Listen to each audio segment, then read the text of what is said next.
She walked into a $500 million tech empire wearing a faded janitor uniform, but she wasn't there to clean floors. Lydia Torres, a former UN translator, was hunting the truth about her son's death and the forged contracts that killed him. What she found on one CEO's laptop would ignite a war that could burn the entire company to the ground. Picture me in 2025, hauling a mop through the slick, neon-lit halls of CyberPeak, Chicago IT juggernaut that screams power and dirty money. I'm Lydia Torres, 35. The new cleaner in a faded gray uniform, blending into the Fulton Market office like a shadow nobody notices. Glass walls catch the glow of Lake Michigan. Tech brothers into $100 sneakers pitch apps over oat milk lattes at standing desks, and the air hums with the buzz of servers and secrets. To them, I'm just a woman with a bucket, invisible as the dust I sweep. But they're dead wrong. I'm not here for the $15 an hour I used to translate for UN summits, my voice shaping deals between diplomats in Geneva, my words tight as code. Now, I scrub floors, my eyes sharp, clocking every detail, keycards left on desks, passwords scribbled on coffee-stained post-its. Managers whispering about offshore accounts in glass-walled conference rooms. My inner voice cuts through the hum. They think I'm nobody. That's their first mistake. I'm here to burn this empire to the ground. I started 3 weeks ago. After a year of planning, my heart a furnace fueled by grief. CyberPeak's office is a fortress, biometric locks on every door, cameras blinking like vultures.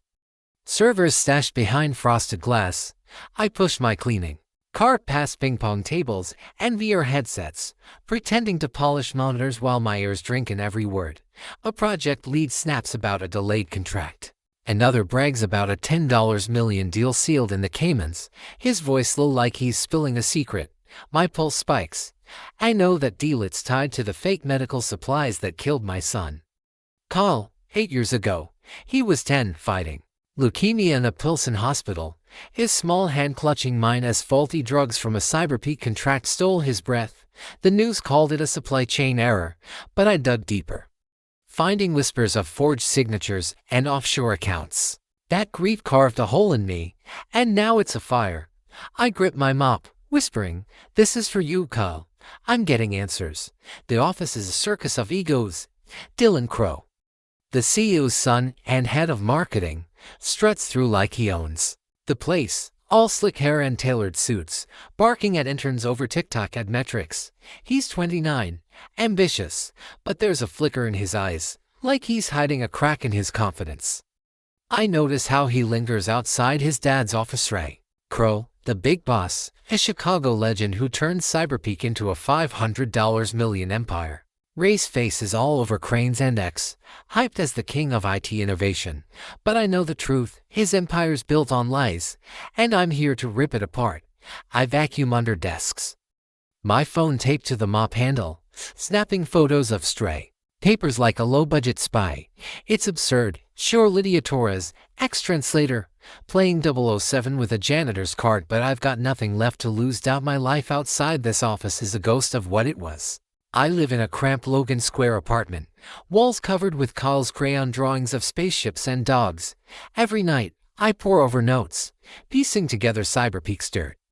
I used to translate trade agreements, my Spanish and English flawless, but after Kyle's death, I shut down, quit my career, and vanished into Chicago's underbelly. Pilsen's murals and taquerias kept me grounded, but the pain never left.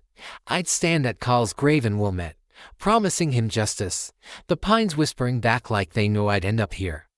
Getting this job was no accident. I faked my resume, swapped UN credentials for 2 years at a cleaning service, and slipped through CyberPeak's HR like a glitch. Now, I'm inside, and every day feels like a heist. Tonight, the office is quiet, the last tech bro gone, leaving only the hum of servers and the city's neon pulse outside.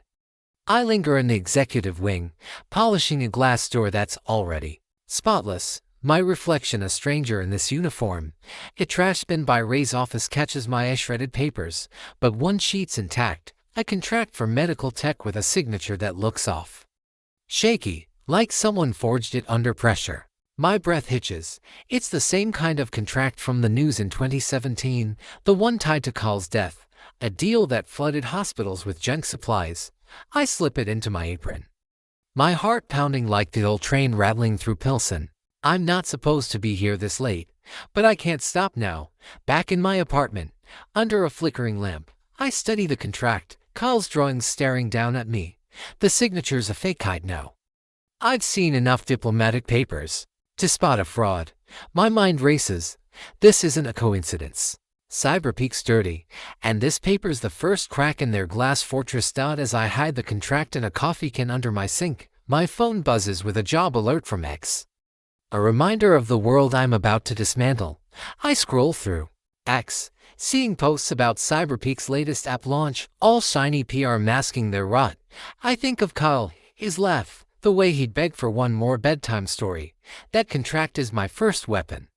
But I need more. Dylan's laptop stays on his desk overnight. I've seen him type his password, careless, thinking I'm just the help.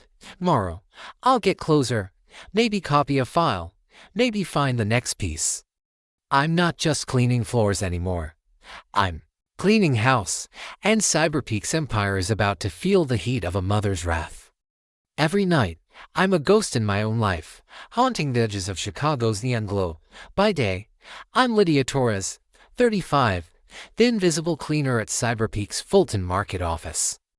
Mopping floors for a $500 million IT empire that's rotten to its core. By night, I'm a hunter, piecing together the puzzle of my son Kyle's death, locked in my Logan Square apartment with his crayon drawings staring down like silent judges. I found a contract last week, slipped from Ray Crow's trash. Forged signature, a dead ringer for the shady medical deals that killed Kyle 8 years ago. My heart's a furnace, burning for justice. And every scrub of my mop is a step closer to tearing this place apart. My inner voice hums. They think I'm just the help, but I'm playing their game better than they know. I'm 3 weeks into this gig, and CyberPeak's office is my battlefield. Glass walls reflect the city's pulse, Lake Michigan's shimmer. The old trains rattle while tech brothers sip intelligentsia coffee and pitch ups like they're saving the world. I push my cleaning cart, eyes scanning for crumbs of truth, a forgotten USB, a careless email left open. I'm no rookie back when I translated for UN summits. I memorized trade agreements under pressure, my Spanish and English sharp as a blade.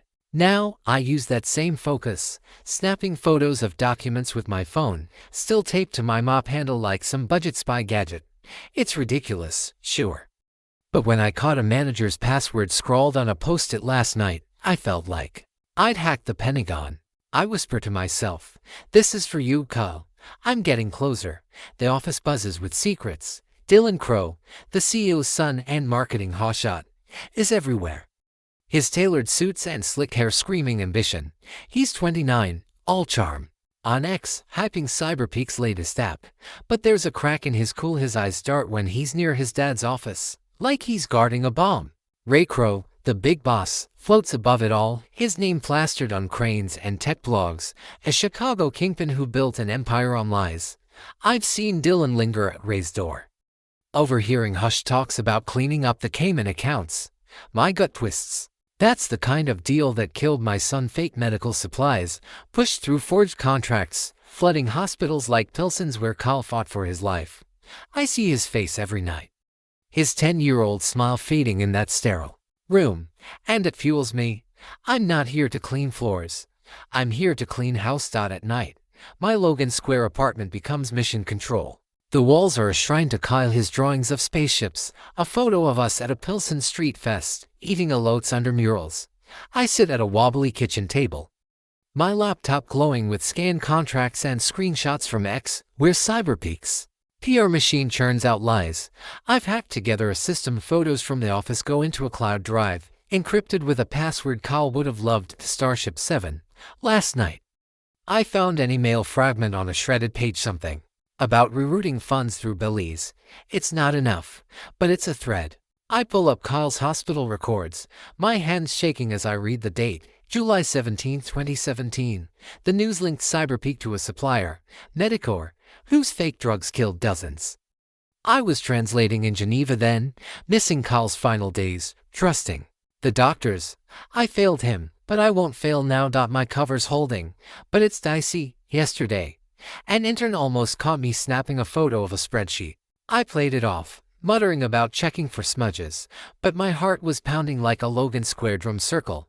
To blend in, I've leaned into the cleaner role humming salsa tunes, chatting about taquerias with the night guard, even joining a TikTok trend to look harmless. I posted a goofy cleaning video, spinning my mop like a dance partner, but hid metadata in it, a trick I learned from a hacker forum on X if anyone digs. They'll find nothing but a clueless cleaner vibing to Bad Bunny. It's absurd, but it keeps eyes off me. I think of Kyle, how he'd giggle at my spy antics, and it keeps me sane. Dylan's my next target. His laptop stays on his desk overnight. Password typed carelessly while I'm dusting nearby. I memorized it, croaking to double quotes tonight. I wait till the office clears, the city's neon painting the walls red and blue. I sneak to Dylan's desk, my mop cart a shield, and plug in a USB to copy his files. The screen glows, files downloading emails, budgets. Something labeled medic ordeal. My pulse races. This could be it, the link to Kyle's death. But then, footsteps. I yank the USB, duck under the desk, my heart hammering. Dylan's voice cuts through. Sharp and cold, what the hell are you doing? He's standing there, his silhouette against the skyline, eyes locked on me. I clutch the USB, my cover blown, my mind racing. You're not just a cleaner, are you? He says, stepping closer. The game's up. And I'm one wrong move from losing everything I've fought for. My heart was hammering like a Chicago L train as I crouched under Dylan Crow's desk, the glow of his laptop screen still burning in my eyes. I'm Lydia Torres, 35. The cleaner at CyberPeak's Fulton Market office. But no one knows I'm an ex-UN translator turned vigilante, hunting the truth about my son Kyle's death. I'd just been caught red-handed, copying files from Dylan's laptop, files labeled medic ordeal, tied to the fake medical supplies that killed Kyle 8 years ago. Dylan, the CEO's son and marketing hotshot, loomed over me, his tailored suit sharp against the office's neon glow. You're not just a cleaner, are you? He said, his voice low and edged with suspicion. Lake Michigan's lights glinting outside like a taunt. I clutched the USB in my pocket, my cover blown, my mind racing for a way out. I'd come too far to back down now, but one wrong move, and CyberPeak's empire would crush me. I stood slowly, my cleaning apron crinkling, trying to look more annoyed than terrified. You don't know me, Dylan, I said, my voice steady, despite the sweat on my palms, but I know your company's dirty, and it cost me everything. His eyes narrowed, but he didn't call security, which surprised me. Instead, he leaned against the desk, crossing his arms. Explain, he said, like I was pitching him a startup. I took a breath, the weight of Kyle's memory pushing me forward. I used to translate for UN summits, deals worth billions. I said, 8 years ago, your company's fake medical contracts killed my son, Kyle. He was 10, fighting leukemia in a Pilsen hospital. Faulty drugs, pushed through forged signatures. Stole him from me. I'm here to make it right. Dylan's jaw tightened, his cool guy mask cracking. You're saying CyberPeak did that? He asked, voice softer now. I didn't know. I didn't buy his act, not yet. He was Ray Crow's son, raised in the shadow of a $500 million IT empire. But his shock seemed real. His eyes searching mine like he was seeing the office's glass walls for the first time. Check your own files, I snapped, nodding at his laptop. Medic ordeal. Look it up. He hesitated, then sat down, his fingers flying over the keyboard. I watched, my heart in my throat, as he pulled up the folder. His face paled. This can't be right, he muttered, scrolling through emails about offshore accounts and clean deliveries. I saw Kyle's face in my mind, his weak smile in that hospital bed, and my resolve hardened. It's real, I said, and I'm not stopping until I prove it. Dylan didn't kick me out, which threw me. Instead, he shut his laptop, glancing at the office cameras. Not here, he whispered. Meet me tomorrow, Wicker Park, the Delta Bar. We'll talk. I nodded, slipping out with my mop cart, the USB burning a hole in my pocket. That night, in my Logan Square apartment, Kyle's crayon drawings watched me as I backed up the files. Emails, invoices, a memo signed by Vincent Hill, Ray's right-hand man on the board. It mentioned rerouting Medicare funds through Belize. My hands shook. This was the thread I'd been chasing. The proof CyberPeak's empire was built on blood. I hid the USB in a vinyl sleeve, a Miles Davis record from Dusty Groove, figuring no one would look there. It was absurd, stashing evidence like a spy in a B-movie. But Kyle's laugh echoed in my head, pushing me to keep going.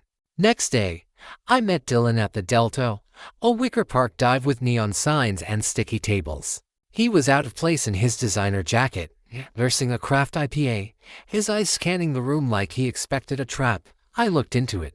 He said, voice low, "Dad never told me about Medicare. If it's true, I want answers too." I didn't trust him, not fully, but his doubt was a crack I could use. Before I could push, my phone buzzed a text from an unknown number. "Shut your mouth, or your apartment burns." My blood ran cold. I showed Dylan, and his face hardened. "This is bigger than us," he said. "Vincent's running the board meeting tomorrow. If he's in on it, we're screwed." The board meeting was a Shark Tank. Eavesdropped from the service closet, my mop propped against the door, listening through an air vent. Vincent Hill, all silver hair and fake smiles, led the room, Ray Crow nodding beside him. "We've got a problem," Vincent said, his voice smooth as oil. "The cleaner is asking questions. If she becomes an issue, we'll handle it our way." My stomach dropped. Ray didn't blink, just sipped his coffee. Dylan, sitting across from them, stayed quiet, but his knuckles were white. I slipped out, my heart pounding, and hid in the break room, pretending to scrub a counter. That night, back in Logan Square, I checked my apartment. Nothing out of place, but the air felt wrong, like someone had been there. Another text came, "We know where you live. Stop now." I wasn't stopping. Kyle's drawings, his spaceship sketches, stared at me, demanding I keep fighting. I posted a cryptic meme on X, a cleaning cart with dirty secrets in bold, hoping to stir noise without blowing my cover. It got 1 OK likes. Chicago techies speculating about CyberPeak. Dylan texted me, "I'm in. We need more proof." He was either my LA or my downfall. But I had no choice. The USB and the vinyl was my lifeline, and Vincent's threat was a ticking clock. I was one step from exposing CyberPeak, but one slip from losing everything: my home, my safety, maybe my life. As I walked through Pilsen's neon-lit streets, murals glowing under veil, I knew this fight was about to get uglier than a Chicago winter. I was into deep now, my heart pounding like a Chicago L train tearing through Pilsen. I'm Lydia Torres, 35, the cleaner at CyberPeak's Fulton Market office. But really an ex-UN translator turned vigilante, hunting the truth about my son, Kyle's death. I'd been caught copying files from Dylan Crow's laptop, spilling my secret. CyberPeak's fake medical contracts killed Kyle 8 years ago. Dylan, the CEO's son, didn't turn me in. Instead, he joined me, his trust shaky, but real, after finding emails about Medicare deal on his own system.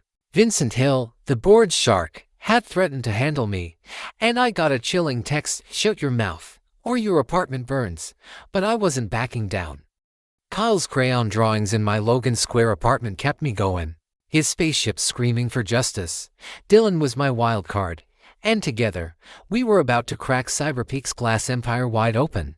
Dylan met me at a Pilsen taqueria, the air thick with salsa and neon murals glowing outside. He slid into the booth, his designer jacket out of place among the locals scarfing al pastor tacos. "I found something," he whispered, passing me a USB drive under the table like we were in a spy flick. "Dad's emails, encrypted." But I cracked them. They mention offshore accounts in Belize tied to Vincent and Medicare. My pulse spiked. Ray Crow, Dylan's dad and CyberPeak's kingpin, was the puppet master. I'd suspected it, but seeing his name hit like a punch. "We need more," I said, my voice low. "Hard proof, not just emails." Dylan nodded, his eyes flicking to the door. "There's an archive in the West Side warehouse. Old contracts, servers, the works. We go tonight." I hesitated, breaking in was insane, but Kyle's face, pale in that hospital bed, pushed me forward. "I'm in," I said, gripping the USB like a lifeline. We hit the warehouse at midnight, a hulking beast of concrete and steel in Chicago's West Side, lit by flickering streetlights. I'd bribed the night guard with $2,000 worth of Starbucks gift cards. Absurd, but it worked, the guy grinning like he'd won the lottery. Dylan led the way, his flashlight cutting through the dark. Past crates of obsolete servers and dusty file cabinets. My cleaning cart was parked outside, a decoy in case anyone snooped. We found the archive room, a vault of paper trails and hard drives. Dylan hacked the lock with a code he'd swiped from Vincent's office, and we were in. My hands shook as I rifled through files, finding contracts stamped with Ray's signature Medicare deals, offshore transfers, fake suppliers. One memo, dated 2017. Outlined cost-cutting on medical tech. The exact scam that killed Carl. I stuffed it in my jacket, whispering, "Got you, Ray." But we weren't alone. A security camera blinked red, and Dylan cursed. We tripped an alarm, he said, yanking a hard drive from a server. We bolted, my boots slipping on the concrete. The wail of a siren closing in. Back in my Logan Square apartment, we pored over the haul of emails, bank records, a paper trail linking Ray and Vincent to a syndicate funneling millions through fake NFT platforms. My heart raced. This was it. The proof to bury CyberPeak, but we needed to go public. And fast. I had an idea, straight out of left field. I'd been posting TikTok videos as a clueless cleaner, so I crafted a meme on X, a cartoon mop with CyberPeak's dirty laundry in bold, embedding encrypted file links in the metadata. It was nuts. Like something Carl would've laughed at, but it went viral, racking up 5,000 likes in hours. Chicago techies buzzing about shady IT deals. Dylan wasn't sold. "You're painting a target on your back," he said, pacing my apartment. "Kyle's drawings watching us. Vincent's not just a suit, he's dangerous." He was right. My phone buzzed with another text. "You're dead, cleaner." I showed Dylan, and his face darkened. "Dad's in on this," he said, voice breaking. He signed the first Medicare contract. He knew. The betrayal hit him hard, but it fueled me. I remembered Carl's last days, the hospital's sterile smell, my voice translating deals in Geneva while he slipped away. I'd failed him then, but not now. "We take this to the press," I said. Dylan nodded, pulling a contact from his phone, a blogger on X with 1 million followers, known for exposing tech scams. We met the blogger at a Wicker Park dive bar, the Delta, neon signs buzzing over cheap whiskey. I handed over a flash drive with the contracts, my hands steady despite the fear. "This'll blow CyberPeak apart," the blogger said, grinning like a kid with a new toy. By morning, X was on fire, posts screaming about CyberPeak's medical scandal, memes of Ray's face on a Monopoly go-to-jail card. My meme was trending, Tub Mopgate, with comments calling me a cleaning vigilante. It was absurd. But it worked. Cranes picked up the story, and local news vans swarmed Fulton Market. Vincent and Ray were scrambling, but the syndicate wasn't done. As I walked home through Pilsen's neon-lit streets, a black SUV tailed me, its headlights burning into my back. I ducked into a taqueria, heart pounding, knowing I'd kicked a hornet's nest. Dylan texted, "They're coming for us. We need to finish this." The proof was out, but the war was just starting, and I was ready to burn CyberPeak's empire to ashes for Carl. I was all in now, my heart pounding like the bass at a Pilsen street fest. I'm Lydia Torres, 35, the cleaner at CyberPeak's Fulton Market office, but really an ex-UN translator turned vigilante. Chasing justice for my son Kyle, killed by their fake medical contracts 8 years ago. I teamed up with Dylan Crow, the CEO's son, after he caught me stealing files, proof of Medicare's deadly scam, tied to his dad, Ray Crow, and board shark Vincent Hill. We'd raided their West Side archive, snagging contracts and offshore bank records, and my ex-meme, Mopgate, had gone viral, lighting a fire under CyberPeak's $500 million empire. But the syndicate hit back hard, threatening texts, a black SUV tailing me through Pilsen's neon streets. As I stood in my Logan Square apartment, Kyle's crayon spaceship staring me down. I knew today's shareholder meeting was my last shot. I wasn't just cleaning floors anymore. I was cleaning house, and CyberPeak was about to crash harder than a bad startup. The meeting was in CyberPeak's Loop headquarters, a glass tower screaming wealth, with Lake Michigan glittering like a taunt. I slipped in with my cleaning cart, My uniform a perfect disguise, but my backpack held a bomb, a USB with every dirty secret contracts, emails, audio of Vincent plotting to handle me. Dylan was already inside, his suit crisp but his eyes nervous, whispering, "You sure about this, Lydia?" I nodded, my voice steady. For Carl, I'd burn this city down. We'd planned it like a heist. I'd hack the meeting's projector. Dylan would stall the board. My hands shook as I plugged the USB into a conference room laptop, hidden in a service closet. I'd learned the trick from an ex-hacker forum.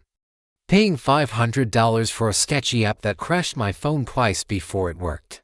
Absurd, but Carl would have laughed at his mom playing cyber spy. The boardroom was a Shark Tank crow at the head, Vincent smirking beside him, shareholders sipping coffee like nothing was wrong. Dylan stood up, launching into a fake pitch about brand transparency, his voice buying me time. I hit play, and the projector lit up with Medicare contracts, forged signatures glowing like neon.